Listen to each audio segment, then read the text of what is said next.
Cara menulis prosedur eksperimen. Yang ni boleh ditanya dekat bahagian C soalan 11 wajib jawab.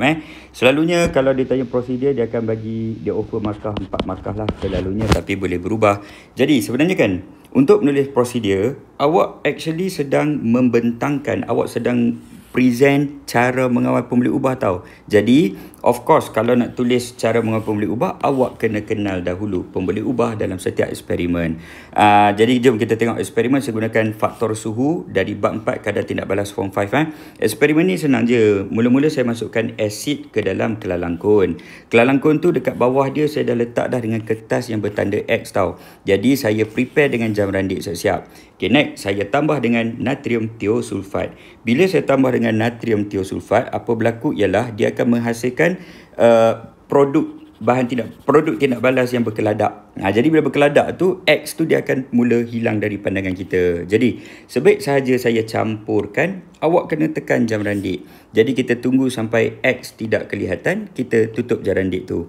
So itu apa kita ukur masa diambil untuk tanda X tidak kelihatan. Now saya buat eksperimen ni 2 round. Round yang pertama, saya gunakan suhu natrium tiosulfat pada suhu bilik 30 degree. Maksud dia tak perlu panaskan, tak perlu sejukkan, simply campur je dengan asid dekat dalam tu. Next round yang kedua, saya panaskan dulu sehingga 45 darjah natrium tiosulfat tu. Barulah saya campurkan dengan asid.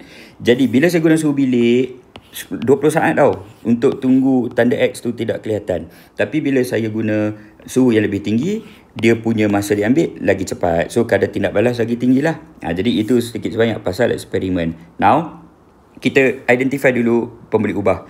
Jadi manipulasi, bila saya ulang eksperimen 2 kali, apa yang saya ubah? Obviously suhu larutan lah. Mula-mula 30, lepas tu saya ubah jadi 45. So that's the manipulated variable, suhu larutan. Cara mengawal, saya kan guna suhu yang berbeza. So awak just buat ayat, gunakan suhu larutan natrium tiosulfat yang berbeza.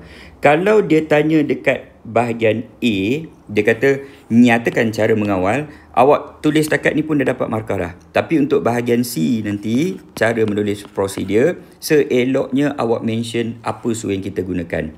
Okay, next, bergerak balas keputusan yang kita nak ukur. So jam randik kita guna untuk ukur, masa diambil untuk tanda X tidak kelihatan. So that's gonna be our pembeli ubah bergerak balas.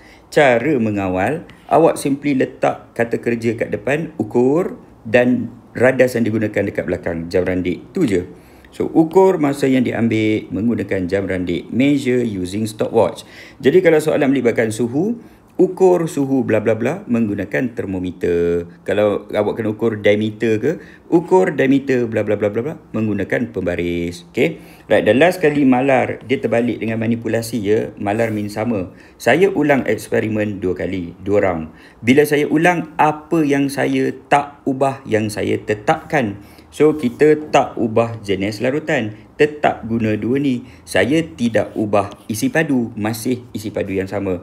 Jadi jenis dan juga isi padu lah. Okay, jadi awak simply guna perkataan tetapkan, fix.